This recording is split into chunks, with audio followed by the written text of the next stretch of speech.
I've always been interested in visual effects, CGI, and creating 3D models in realistic spaces. I've been watching people like Corridor for many years, and I kind of got an itch to start my journey after watching a 3D modeling contest by Clint Jones. I got really inspired and decided to download and start learning Blender. If you don't know what Blender is, it is a free open source software that allows for 3D modeling and a whole bunch of other things. And here's my progress and journey over the last 30 days. To start my month off, I started with Blender Guru's classic donut tutorial, and as you see here, here's a quick time lapse of me doing it.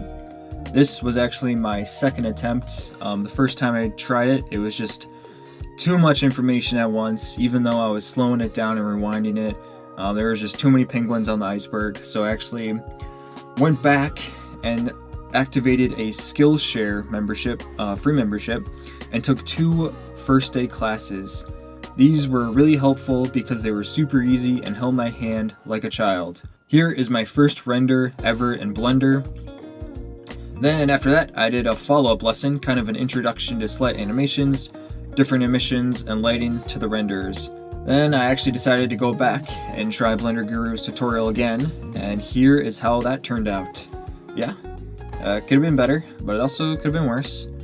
But for a beginner, I'll take it. You know what?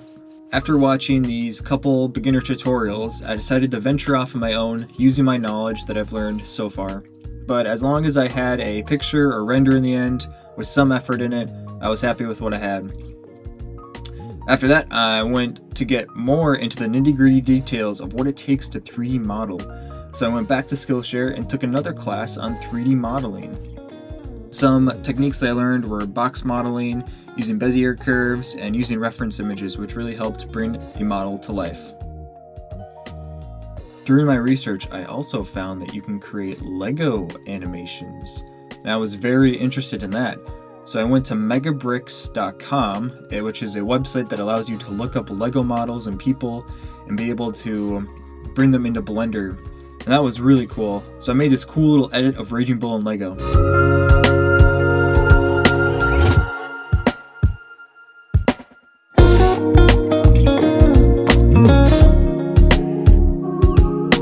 Yeah, it's pretty sick, huh?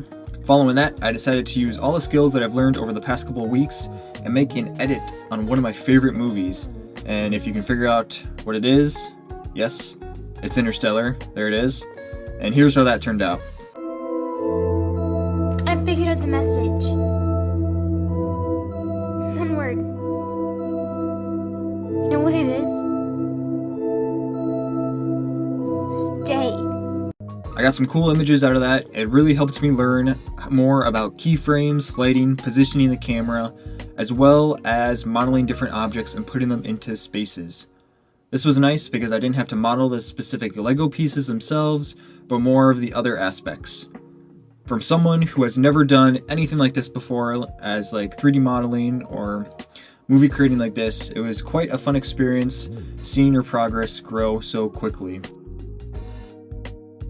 After that, I decided to try and look into more of the freelancer mind and what it would take to kind of show off professional work in 3D modeling. So I am currently working on a little board game myself, and I decided to turn that into a 3D atmosphere that I can maybe use for marketing material. So I took my file images, put them into Blender, and configured them together like a board game in real life, and took some little pictures and videos like this, and I even added some little effects and snow in the background to make it come to life. Following that, I took another class dealing with product animation and modeling. Here I made some little water bottles and animated them in a swooshing in motion. So for my last week of Blender learning, I decided to reach out to someone who would love some free marketing help. So I went to YouTube, scrolled down to the bottom of board game Kickstarters, and chose someone who looked like they could maybe use some help in terms of the marketing department. So I contacted these people and asked them if they would like to have their board game turned into a 3D space that they could use for marketing, promotional material, or whatever. And yeah, they were thrilled to hear about it. So I chose this game because of how easy it was to model, because they were using flat wooden pieces that had engraved icons in them. So it wasn't too hard to model, and I made these little animations and movie setups like this, and here is how that turned out.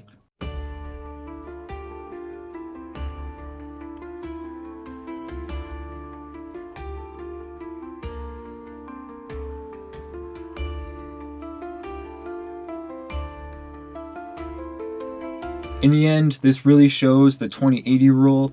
You only need to learn 20% of something to do 80% of that thing. At least I think that's how it goes. I can't wait to see what I will be able to do in the next 30 days. Now I'm kind of transitioning into more of a VFX standpoint and CGI. If you're interested in this kind of stuff and want to see my progress, make sure to follow for month 2. Again, I am completely new to this. This is something I've never done before. So this is just kind of a channel of the progress that I am hoping to make over the next couple months. Stay tuned if that's something you want to be a part of and interested in.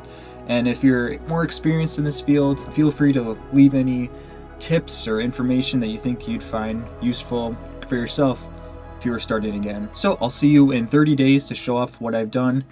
Have a good one.